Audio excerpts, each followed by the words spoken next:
তো রোমান কি চিন্তাধারা করলাম কি বিদেশ যাইবা না দেশই থাকবা কও? ভাই বিদেশ তো যামু মানে বেতন বেতন ধরো তুমি যে মাসে যাইবা জয়েন করবা তোমার 1500 টাকা ধরবো। আর পারতো না পারবো মনে করো প্রথম মাস গেলে 1 মাস 2 মাস 3 মাস এভাবে যাইতে যাইতে তোমার এক্সপিরিয়েন্স বাড়বো, কাজের অভিজ্ঞতা বাড়বো, তোমার বেতনও বাড়তো। ধরো 3 মাস পরে তোমার বেতন বাড়বো হইলো গিয়া 1500 টাকা। আর পারতো না বেতন তো এভাবে বাড়বো, আবার 3 মাস পরে এভাবে যাইতে যাইতে আবার 6 মাস যখন আইবো তোমার বেতন তো 500 টাকার 3টা কষ্ট ইচ্ছা নোট দিব, এভাবে তো বাড়তেই আছে।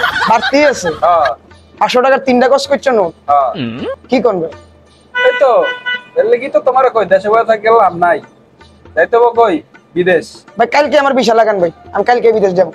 ঠিক আছে তুমি আমার টাকাটা জমা দাও, আমি তোমার কালকে দুপুর 12টার মধ্যে তোমার ভিসা রেডি করে দিতেছি। ভাই একটু সময় দেন, বাড়িটা বন্ধক দিতেছি ভাই, একটু সময় দেন, বাড়ি বন্ধক দিয়ে আনতেছি। আচ্ছা ঠিক আছে, তাহলে তুমি টাকা রেডি করো, আমি তোমার কাগজপত্র কেমনি কি করা যায় এটা ব্যবস্থা করতেছি। আল্লাহ ঠিক আছে হাফেজ। ঠিক আছে।